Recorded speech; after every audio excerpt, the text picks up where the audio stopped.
দেখুন আমি জাস্ট আজকে আপনারা জানেন আগামী 12ই ফেব্রুয়ারি ত্রয়োদশ জাতীয় সংসদ নির্বাচন। এই সংসদ নির্বাচনে দীর্ঘ 30 বছর প্রায় 29 বছর পর পিরোজপুর 1 আসন, নাজিরপুর, পিরোজপুর সদর ও জিয়ানগরে দানের শীষ মনোনীত আমরা একজন প্রার্থী পেয়েছি।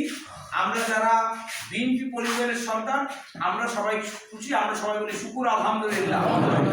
আমরা যেহেতু আমাদের পরিবারের একজন সন্তানকে আমাদের দীর্ঘদিনের চাহিদা 2013 সালে আমাদের সকলের নেতা নাজিরপুর মাটির সব থেকে গর্বিত সন্তান আমাদের জেলা বিএনপির বিপ্লবী আহ্বায়ক জননেতা জনাব নজরুল ইসলাম খান নাজিরপুর থেকে তৎকালীন পুবালী ব্যাংকের সামনে থেকে আন্দোলন শুরু করেছিলেন দানের শীষে দলীয় প্রতীক। এটা মনে আছে সবার?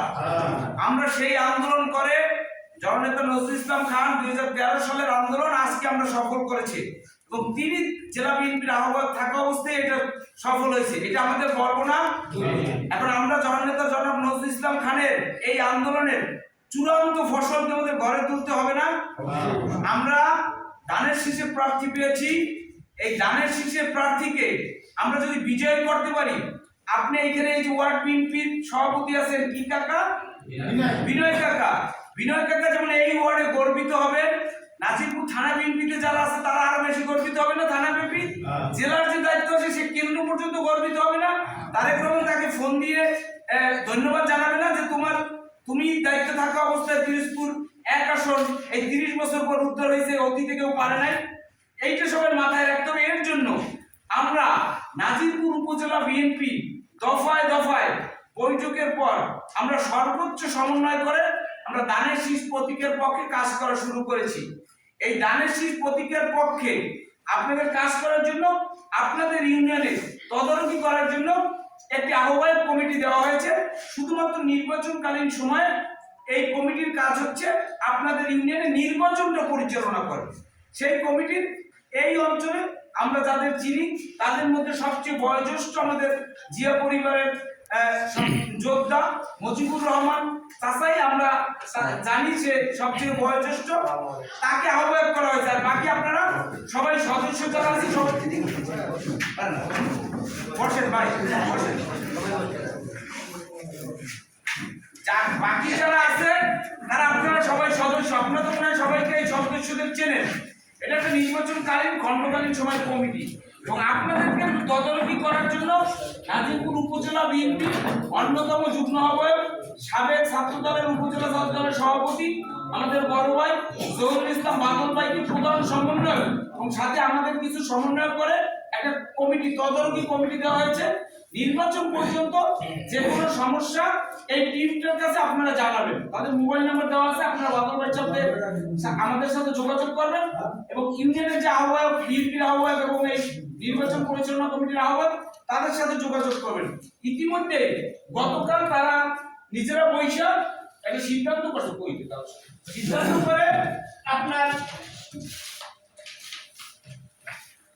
আপনাদের যে এই ইউনিয়নের 8টা সেন্টার হবে, ভোট কেন্দ্র 8টা সেন্টার, 8টা কেন্দ্র 8টা ভোট কেন্দ্র কমিটি করা ভাই দরকার আছে না? 8টা ভোট কেন্দ্র কমিটি হবে। আপনারা এই ওয়ার্ডে যারা আছে এই ওয়ার্ডে বিএনপি, এটা আমি জাস্ট উদাহরণের জন্য বলতেছি, আপনারা অন্যভাবে নেবেন না। বিএনপি সভাপতি যে এই ওয়ার্ডে ভোট কেন্দ্র সেন্টারের কমিটির সভাপতি কিংবা আহ্বায়ক হবে তেমন না।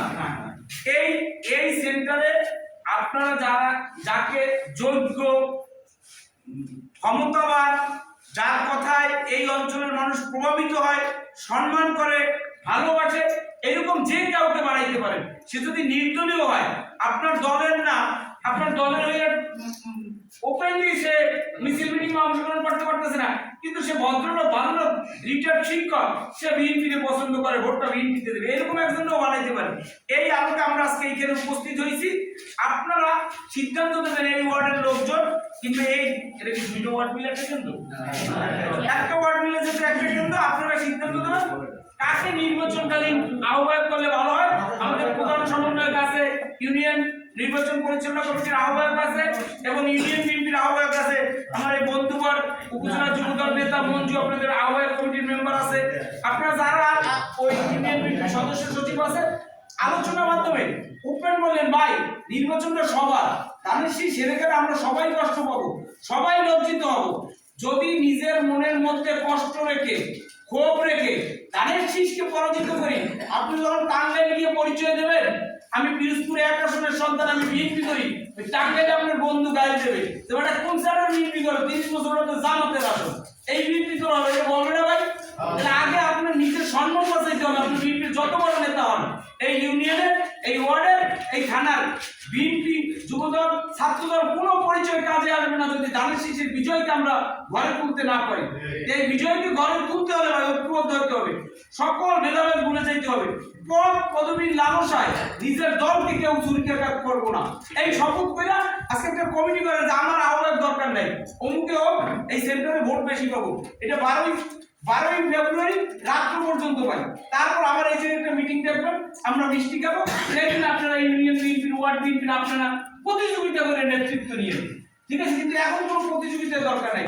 সব থেকে আপনাদের এই ওয়ার্ডের গ্রহণযোগ্য ব্যক্তিদের দায়িত্ব দিয়ে তার সাথে নির্বাচনটা আমরা সবাই কিভাবে করতে পারি, ইউনিয়ন বিএনপি নেতৃবৃন্দ, এই নির্বাচন পরিচালনার নেতৃবৃন্দ, তাদের সাথে যার ভালো সমন্বয় আছে, এরকম ওপেন আলোচনা করুন না কি বলবো এবার